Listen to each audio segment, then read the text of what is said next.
del día. Con mucho gusto, señor presidente. Orden del día para la sesión solemne de hoy, 20 de octubre de 2016. Primero, verificación del quórum. Segundo, himno nacional de la República de Colombia. Tercero, lectura del acta número 10, correspondiente a la sesión solemne del día 10 de septiembre de 2016. Cuarto, disertación de la doctora Wanda Fernández León sobre el tema reflexiones en torno a una decisión inesperada. Quinto, toma de juramento, entrega de diploma e imposición de insignia. Sexto, vino de honor. Está leído el orden del día, señor presidente. Disertación de la doctora Wanda Fernández León sobre el tema reflexiones en torno a una decisión inesperada. Muy buenas noches. Señor presidente de la Academia Colombiana de Jurisprudencia, doctor Cesario Rocha Ochoa. Señor primer vicepresidente, doctor Fernando Sarmiento Cifuentes. Señor secretario general, doctor Juan Bautista Parada. Señores académicos, señores asistentes. Antes de dar inicio a la disertación que he preparado esta noche para ustedes, es mi deseo vehemente y sincero expresarles el inmenso regocijo que me invade como mujer y como abogada al saber que en esta noche inolvidable del 20 de octubre de 2016 alcancé un sueño por muchos años acariciado. Siempre quise llegar algún día a formar parte en calidad de miembro correspondiente de la egregia y respetable institución, prestigiosa y perseverante en la búsqueda de los ideales de justicia, como lo es la Academia Colombiana de Jurisprudencia. Mis sinceros agradecimientos a usted, señor presidente, a los honorables académicos de número, pero muy especialmente a los doctores Jorge Enrique Valencia Martínez y Augusto Trujillo Muñoz, quienes me hicieron el honor de postularme. De inmediato pasaré a hacer un modesto estudio sobre una problemática que afronta el derecho penal en Colombia. El título que le he dado a mi trabajo es el siguiente: Sistema penal, inquisitivo o acusatorio. Reflexiones en torno a una decisión inesperada. Todavía no se cumplen 12 años desde que comenzó la implementación gradual del sistema penal acusatorio y ya se avisoran en el veleidoso horizonte jurisprudencial inequívocas muestras de la regresión de la justicia a la caduca lógica inquisitiva. Con prescindencia de los esquemas mixtos que proliferaron a partir de la expedición del Código de Instrucción Criminal francés de 1808, de antaño el mundo conoce dos estructuras integrales de juzgamiento, la inquisitiva y la acusatoria, las que en su devenir han expresado y sufrido múltiples adaptaciones. En lo sustancial son metodologías heterogéneas, escuelas antagónicas de pensamiento, con dos figuras de juez, dos estilos de organización judicial, dos arquetipos de juicio y dos tradiciones jurídicas disímiles, la continental europea o del civil law y la anglosajona o del common law. Aunque han transcurrido siglos desde el surgimiento de esas ingratas instituciones clericales encargadas de juzgar a los herejes, perseguir a las brujas, imponer castigos atroces a los reos y condenarlos a morir en la hoguera, en la rueda, en el potro o desmembrados, a un distinguido auditorio, no llega la hora de afirmar que el oscurantismo penal es un tema del pasado. La Inquisición contemporánea exhibe propiedades de casta medieval: sumario escrito, secreto, burocratizado, ineficiente y opresivo, reiterada afrenta a los derechos de contradicción y de defensa, el ser humano convertido en reo y objeto de persecución, prueba tarifada, juez activo con facultades probatorias oficiosas, funciones concentradas y potestades omnímodas que le permiten desestimar las demandas de los sujetos procesales y fallar de acuerdo a su discrecional criterio. Juez y fiscal alineados, por lo que quien decide carece de ecuanimidad. Sigue siendo este un método de enjuiciamiento unilateral y autoritario en el que se privilegia la razón de la fuerza. Esta forma arbitraria de juzgar fue la que se quiso abolir en el país con la expedición de dos preceptivas: el Acto Legislativo 03 de 2002 y la Ley 906 de 2004, mediante las cuales se instauró un método penal trascendente e innovador, en contraste con la secular obsolescencia en las costumbres judiciales de los países de América Latina. Se optó entonces por una dialéctica acusatoria con rasgos de indiscutible talante democrático: proceso público, concentrado, contradictorio, oral, con inviolabilidad de la defensa, igualdad de armas y de oportunidades, libertad probatoria y desconcentración funcional. El juez que preside los debates dentro de esta metodología se mantiene aséptico, no interviene en esos debates, no suplanta al fiscal, no se contamina y resuelve sin desbordar el marco fijado por las pretensiones de los dos litigantes. La incorporación de medios de convicción se rige por el principio sabio y universal de aportación de parte.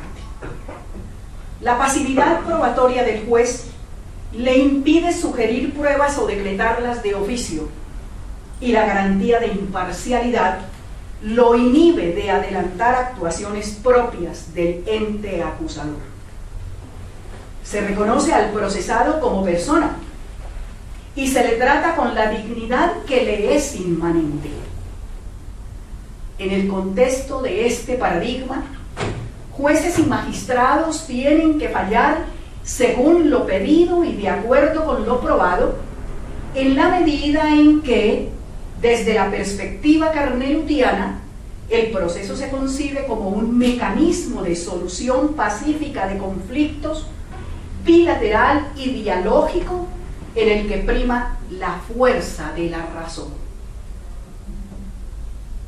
Si la judicatura fue consciente de la categórica transmutación del modelo penal colombiano, ¿cómo entender las tardías incertidumbres sobre el rol del juez del conocimiento en un contexto de innegable tono acusatorio, puestas de manifiesto por una sala mayoritaria de casación penal de la Honorable Corte Suprema de Justicia en reciente sentencia SP 6808, radicación número 43837, de 25 de mayo de 2016, al abordar el caso de un ciudadano acusado en calidad de autor ante el Juzgado Primero Penal del Circuito de Ocaña por presuntos actos sexuales abusivos con menor de 14 años, a quien la Fiscalía General de la Nación, en el alegato final del juicio oral, se abstuvo de acusar y, en consecuencia, el juez de primera instancia lo absolvió.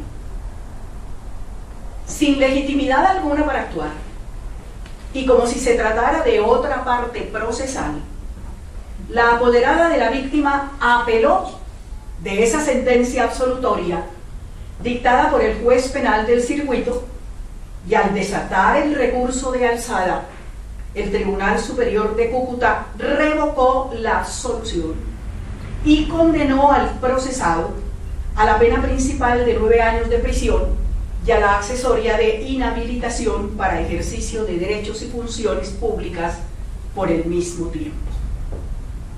El defensor, entonces, acudió al recurso extraordinario de casación y por este cauce el proceso arribó al máximo organismo de la justicia ordinaria, el mismo que por más de 10 años había proferido sentencias absolutorias en decenas de casos similares. En la demanda de casación, el defensor del procesado sustentó su interés jurídico en los siguientes presupuestos: afectación sufrida por el procesado con la decisión condenatoria, ilegitimidad sustancial de la víctima para apropiarse de la teoría del caso que abandonó el fiscal, vulneración del principio de congruencia, inobservancia de la naturaleza adversarial del sistema y presencia de una nulidad insubsanable por desconocimiento del debido proceso acusatorio. En sede de casación, los no recurrentes, Fiscalía y Ministerio Público, emitieron concepto sobre 2 temas que consideraron principales. A. Si la víctima estaba obligada a aceptar los resultados del proceso cuando el fiscal solicita absolución. B. Si el tribunal podía condenar ante un recurso de la víctima. Los 2 delegados coincidieron en que las víctimas tienen pleno derecho a impugnar las decisiones que les son adversas y que el superior, al revisar la providencia, debe controlar fundamentalmente la legalidad de la misma, ya que no tendría sentido que a la víctima se le permitiera recurrir, pero que esta impugnación no pudiera conducir a la revocatoria del fallo. Solicitaron, de consiguiente, no casar la sentencia. De pronto, en un giro sorpresivo, después de 10 años de decir lo contrario, la Sala Penal plasmó al inicio del acápite destinado a las consideraciones el siguiente dilema jurídico. Abro comillas. En un proceso penal regulado por la Ley 906 de 2004, el juez, sea en primera o en segunda instancia, puede condenar a un procesado cuando la fiscalía, el acusador, ha solicitado la absolución del mismo? Cierro comillas. Para dar respuesta a la novedosa disyuntiva, la máxima corporación estimó ineludible examinar 6 ejes temáticos. 1. La línea jurisprudencial trazada por la Corte desde el año 2006. 2. Las características del sistema procesal adoptado por Colombia. 3. La titularidad de la acción penal. 4. El rol de los jueces en el nuevo prototipo penal. 5. Los derechos de las víctimas. Y 6. El principio de congruencia. Eje número 1. Línea jurisprudencial desde 2006. En desarrollo de este análisis, la Sala reconoció que efectivamente, abro comillas, desde los mismos albores de la vigencia de la Ley 906 de 2004 y hasta época reciente, de manera reiterada, la Sala ha sostenido que la solicitud de absolución elevada por la Fiscalía General de la Nación durante los alegatos finales del juicio oral equivalen a un retiro de cargos, por lo que en tales hipótesis, dijo la Corte, al juez del conocimiento no le queda otro camino que el de emitir una sentencia absolutoria. Cierro comillas. Agregó la Sala que los argumentos nucleares de las providencias proferidas desde el año 2006 fueron, entre otros, los que se enlistan a continuación. La Corte había dicho que la Fiscalía es la única titular de la acción penal durante todo el proceso, que la acusación es un acto de parte, que una petición de absolución proveniente de su titular equivale a un retiro de cargos, que la acusación no es una decisión judicial, sino una pretensión, que en un sistema de partes, si el fiscal retira los cargos, el juez no puede condenar, que el decaimiento de la acción penal a partir de la sola voluntad de la Fiscalía opera cuando solicita absolución en el alegato conclusivo, que los jueces están impedidos para asumir oficiosamente el rol de acusadores, que si a pesar de una petición de absolución por parte de la Fiscalía el juez condena, está asumiendo por su propia voluntad una función de titular de la acción penal que no le corresponde, que el acusado no podrá ser declarado culpable por hechos que no consten en la acusación ni por delitos por los cuales no se solicitó por parte de la Fiscalía la correspondiente condena, y que proceder en contrario afecta obviamente el principio de congruencia. En el eje número 2, cuando ya la Corte hace un estudio del sistema adoptado, empieza ya en franco plan de rectificación de lo que hasta hace unos segundos había dicho, y empieza por afirmar lo siguiente: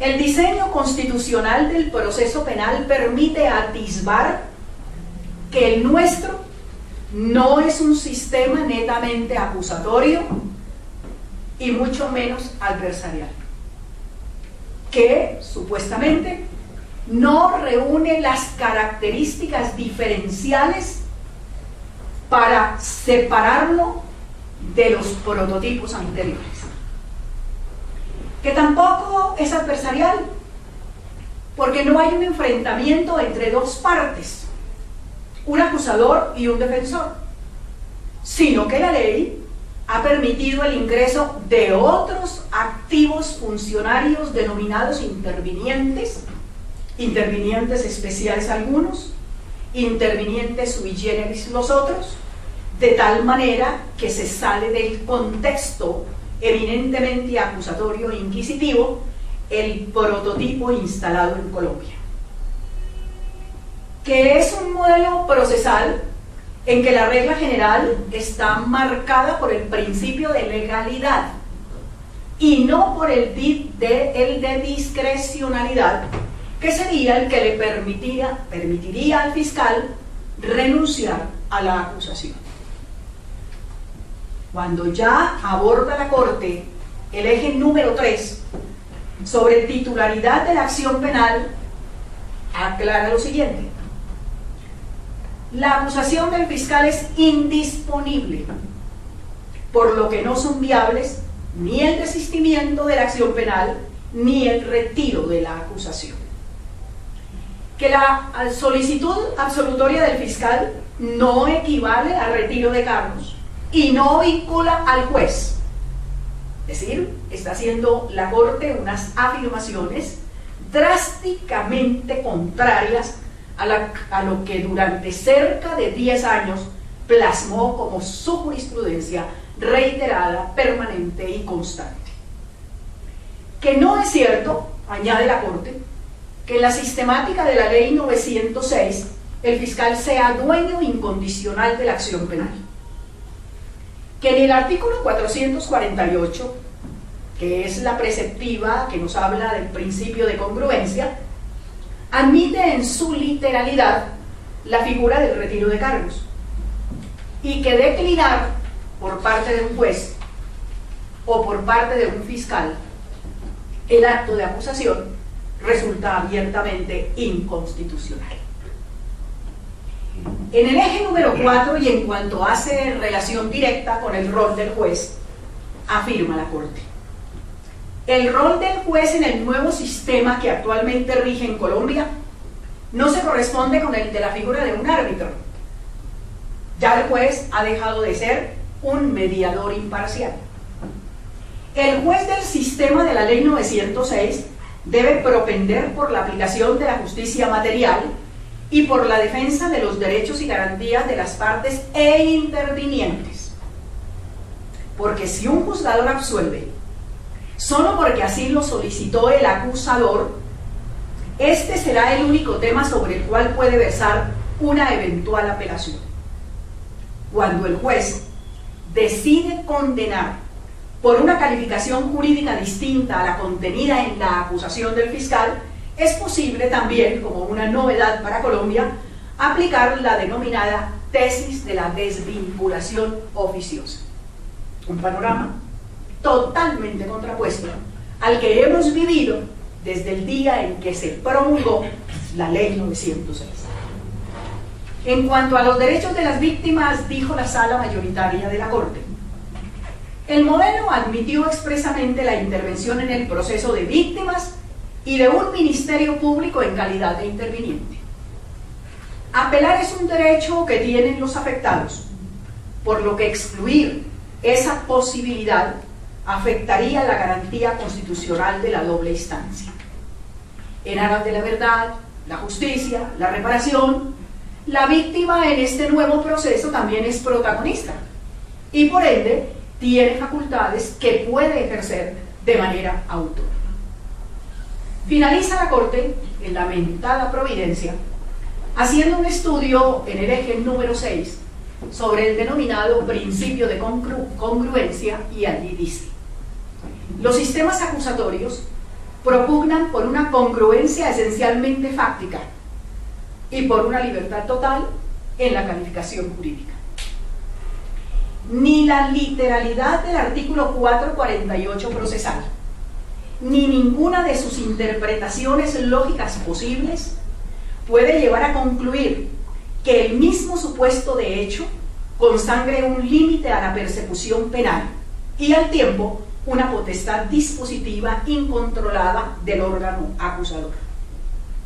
En el proceso penal, la regla general, vuelve y se repite, es el principio de legalidad, morigerado por una excepcionalísima discrecionalidad y la decisión judicial como prerequisito de cualquier forma de cesación del ejercicio de la acción penal. Hasta aquí la Corte.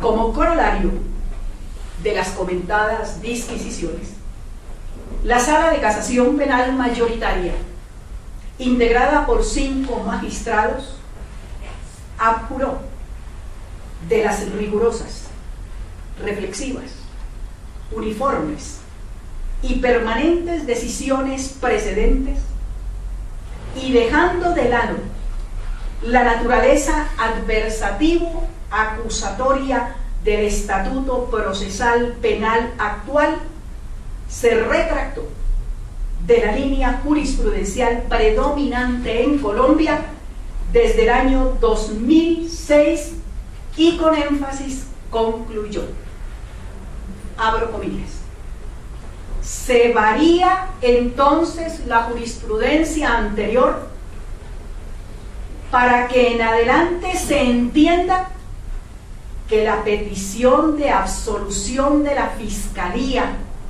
durante las alegaciones finales es un acto de postulación, que al igual que la planteada por la defensa y demás intervinientes, puede ser acogida o puede ser desechada por el juez del conocimiento, quien decidirá exclusivamente con fundamento en la valoración de las pruebas aducidas dentro del juicio oral. Cierro comillas. En consecuencia, en el asunto subexámine, la sala decidió, comillas, por las razones expuestas y no por las esbozadas por el defensor, se casará la sentencia condenatoria proferida el 13 de marzo de 2014 por el Tribunal Superior de Cúcuta y se decretará la nulidad del proceso a partir del alegato final subsiguiente al del delegado de la Fiscalía, con lo cual el juicio deberá rehacerse a partir del turno correspondiente al agente del Ministerio Público. Cierro comillas. 4 magistrados salvaron el voto y de sus impecables argumentaciones precisa resaltar las siguientes. Magistrado Eugenio Fernández Carlier, abro comillas. Con la decisión mayoritaria de la Sala, se incorpora al texto legal la premisa que excluye, prohíbe y elimina el artículo 448 del Código de Procedimiento Penal, por lo que el revés del mandato imperativo se convierte ahora en el derecho. Hoy la regla hay que leerla con un sí y así. El acusado sí podrá ser condenado por delitos por los cuales la Fiscalía no pida condena y solicite absolución. Y el juez no puede asumir, reitera el magistrado, la función acusadora que le corresponde a los fiscales. No es de la naturaleza del sistema acusatorio la oficiosidad que le otorga la sala mayoritaria a los jueces para apartarse de la pretensión del fiscal. La petición de absolución no es un acto arbitrario, y ni las víctimas ni el Ministerio Público tienen interés legítimo para apelar la sentencia absolutoria. La decisión de anular efectuada por la Sala ha quebrantado el debido proceso acusatorio y el derecho de defensa de un procesado que ya había sido absuelto. Se ha debido casar el fallo de segunda instancia y dejar vigente la decisión del ACUO que absolvió al procesado. Cierro comillas. Voto conjunto de 3 magistrados: José Luis Barceló Camacho, José Francisco Acuña Vizcaya y Luis Guillermo Salazar Otero. Abro comillas. La petición de absolución efectuada por el delegado de la Fiscalía durante su alegato de cierre es vinculante para la judicatura. Uno de los pilares en los que se sustentó el adecuado funcionamiento del sistema acusatorio lo fue el reconocimiento de la subordinación del juez a ese denominado principio acusatorio conocido como nemo judex sine accusatorio. La acusación no puede ser formulada nunca por el juez. El sistema impone la separación absoluta entre las funciones de acusar y de juzgar. El juez del sistema adversarial no puede ser al mismo tiempo parte en el conflicto que le corresponde decidir. La providencia de la cual nos apartamos, dicen los tres magistrados, implica el más franco retroceso en materia penal. El cambio de postura necesariamente va a tener repercusiones en la depuración que había alcanzado el principio de congruencia. Con la nueva postura jurisprudencial se desquicia de inmediato el papel imparcial de los jueces penales. Resulta equívoco aludir a la tesis de la desvinculación para asegurar que la congruencia se agota solamente en lo fáctico. Es inconcusa la existencia de derechos a favor de las víctimas. Nadie puede negarlo, menos en la actual coyuntura del derecho penal mundial e internacional. Es inconcusa. Sin embargo, distinguido auditorio, tales prerrogativas no implican avasallar las garantías que integran el debido proceso y que conjugan principios por igual caros, en particular frente al inculpado, como el derecho a la transparencia, al juicio justo en todas sus formas, a la presunción de inocencia y al indubio pro reo. La arquitectura del modelo les confiere a las víctimas amplias facultades de participación, pero estas no son incondicionales, ni categóricas, ni omnímodas, y son incompatibles con los rasgos y las características esenciales del modelo diseñado por la Ley 906 de 2004. La visión dada a este asunto en nuestro concepto, dicen los magistrados, se ofrece rezagada, anclada en modelos de investigación y juzgamiento superados. Si se avala que quien acusa juzga igualmente, es decir, que juez y acusador son la misma persona, indudablemente se mantiene un ideario inquisitivo con todo lo que ello implica. Cierro con ello. La verdad es que la sentencia que concita esta cavilación desconcertó a los devotos del derecho penal, y hasta los menos escépticos entendieron que quizás con ella se anunciaba el comienzo del desmonte del sistema acusatorio después de más de 12 años de luchas denodadas en las academias y en los estrados por vigorizarlo y adaptarlo a nuestras tradiciones, a nuestra cultura y a nuestra idiosincrasia. Jorge Ariel Bettini, destacado agente del Ministerio Público en Lomas de Zamora, República Argentina, dramatiza en uno de sus escritos con lo que sucede cuando el juez, ante el retiro de los cargos por parte del acusador, se convierte en fiscal oficioso. Dice Bettini, abro comillas, si la acusación debe hacerla una persona distinta al juez, cuando el fiscal atacante baja su espada y su rival, el procesado, baja la guardia porque ya no tiene necesidad de resistir, ¿será legítimo? ¿Será legal?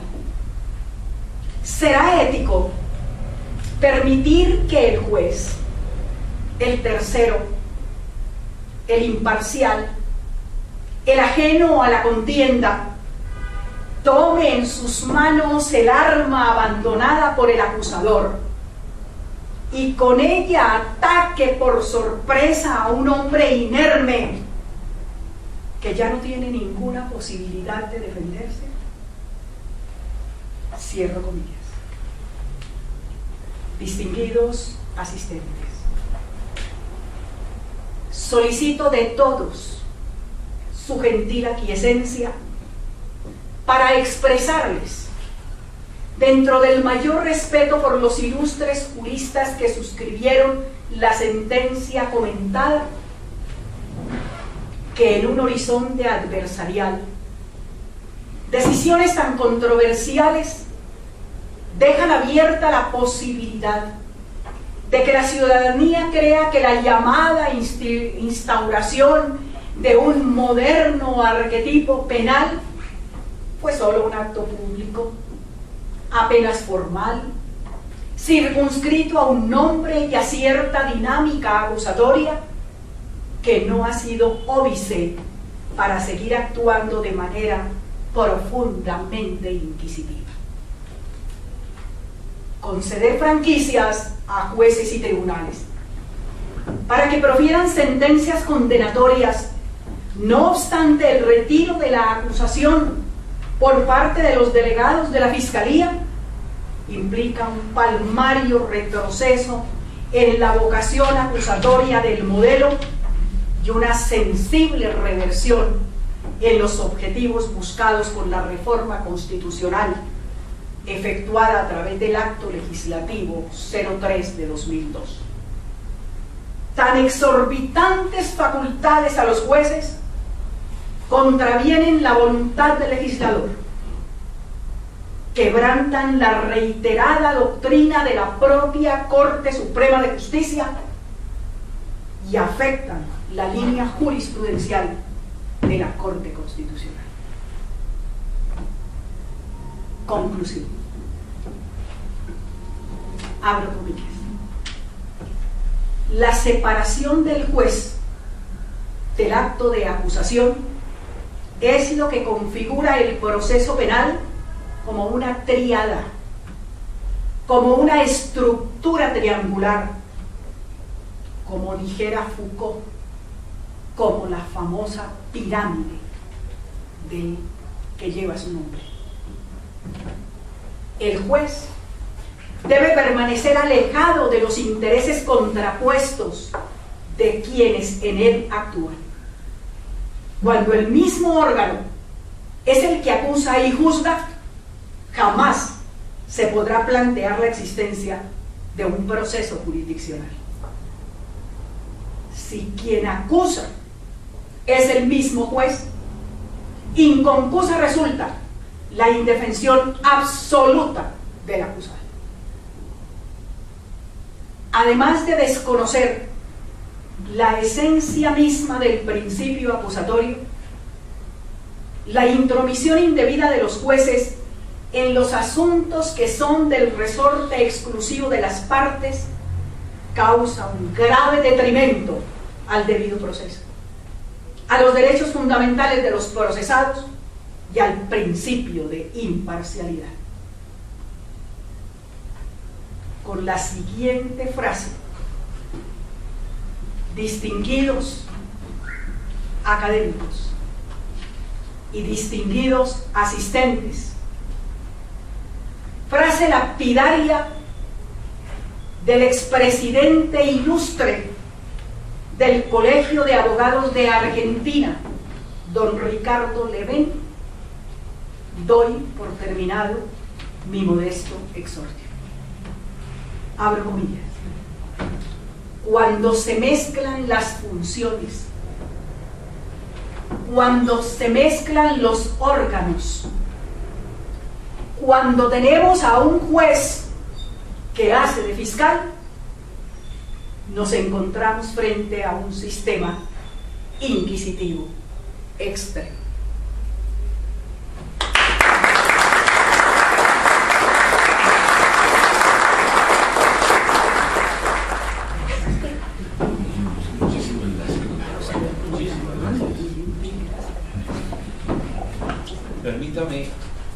Permítaseme que antes de proceder al protocolo regular, el acto con el que debe culminar la ceremonia, diga lo siguiente. Primero que todo, tener la inmensa satisfacción de tener acá a la doctora Wanda Fernández León, a quien tuve el gusto de conocer hace muchos años, como que me la presentó un directo amigo de entonces, el doctor Fermín Ospina Torres, cuya sangre acá se encuentra.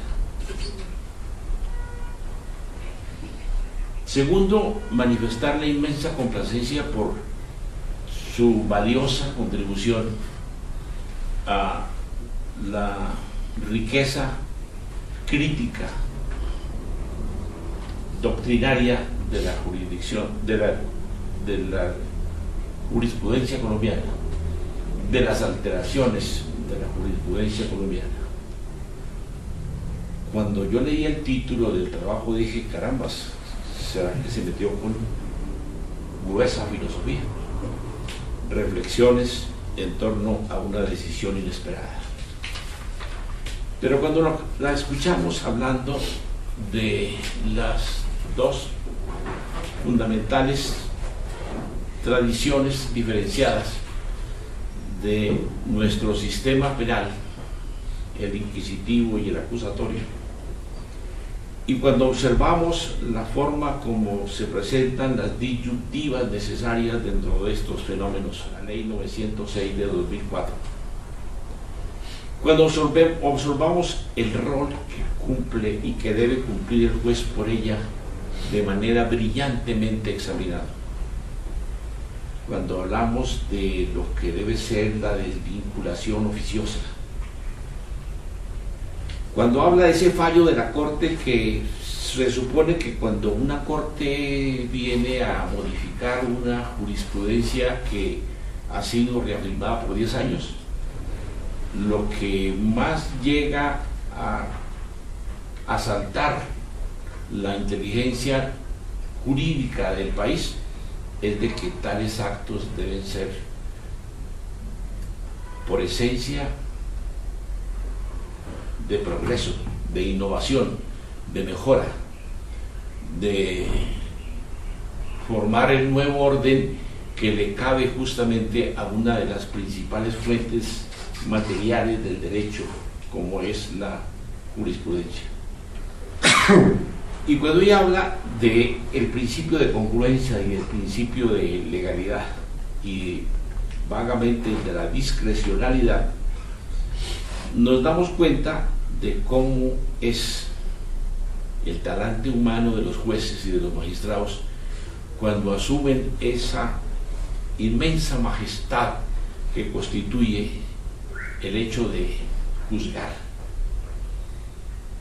Ese acto de posturación de la Fiscalía que llevó a los 4 salvamentos de voto por ella precisamente indicados, cuando observamos cómo el juez está convertido entonces en fiscal oficioso y cuando vemos la separación del juez de la acusación en detrimento del debido proceso y de la imparcialidad, es cuando observamos que realmente es preciso tener la valentía y el juicio crítico que ha tenido acá la doctora Wanda Fernández León en este recinto.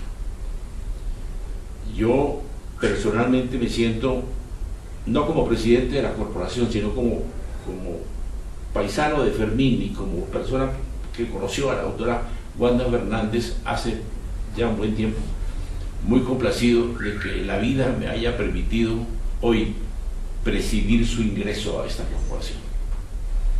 Usted va a entrar a engalanar las personas que tutelan este recinto, que constituyen la tradición nuestra de progreso, de avance, de modificación conceptual, de crítica a las viejas instituciones y de el convencimiento ático de que hay que revisar las cosas del pasado con criterio progresista. No en vano, doctora Wanda, usted como abogada de la Universidad Nacional, como especialista en Derecho Penal y Penitenciario de la misma universidad, como el juez penal, exfiscal del Juzgado Superior, como exconjuez de la Sala de Casación Penal de la Honorable Corte Suprema de Justicia, como conjuez de los tribunales de Cundinamarca y Bogotá, como abogada litigante. ¿Y qué abogada litigante? Dentro de los grandes recursos y características de la doctora Wanda, yo quiero resaltar dos: la de su carácter y la de su maravillosa formación oratoria, que el país conoce suficientemente. Su condición de docente en la Facultad de Derecho, Ciencias Sociales y Política de la Universidad Nacional. Su condición, lo hemos visto, de experta en sistema acusatorio en las universidades de Nuevo México, Miami y Departamento de Estado de la Embajada Americana. Su condición de profesora de maestría en la Universidad Libre y en las cátedras de Derecho Procesal Penal y Técnicas de Juicio Oral, y autora de 7 textos jurídicos, conferencista y consultora en asuntos penales. Yo veo que el doctor Jorge Enrique Valencia Martínez y el doctor Augusto Trujillo Muñoz no se equivocaron cuando propusieron su nombre a esta ilustre institución. Ellos también son personas a quienes la academia debe agradecer por el hecho que está ocurriendo esta noche. En esas condiciones, le ruego por favor a la doctora que tenga la bondad de Academia Colombiana de Jurisprudencia. La señora doctora Wanda Fernández León ha sido inscrita en esta corporación como miembro académico correspondiente en atención a los méritos y demás circunstancias que concurren en ella, y para que conste, se despide el presente diploma en Bogotá a 20 de octubre de 2016. El presidente, el vicepresidente y el secretario. En consecuencia, doctora, dentro del formalismo normal de nuestras instituciones, le ruego el favor de que me manifieste si, a sabiendas de la responsabilidad que usted adquiere con el juramento, asume la condición de miembro correspondiente de la Academia Colombiana de Jurisprudencia y por lo consiguiente irá a respetar los principios, los estatutos, la Constitución de la Academia Colombiana de Jurisprudencia. Lo asumo y lo juro, doctor. No tengo la menor duda de que así será.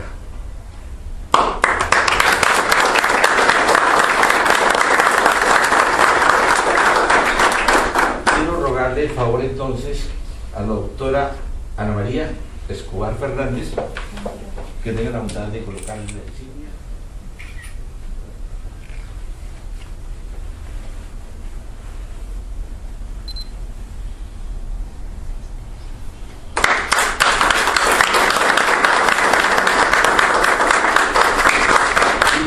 A su hijo Fermín Eduardo Ospina Fernández, que tenga la bondad de colocarle la insignia de solapa.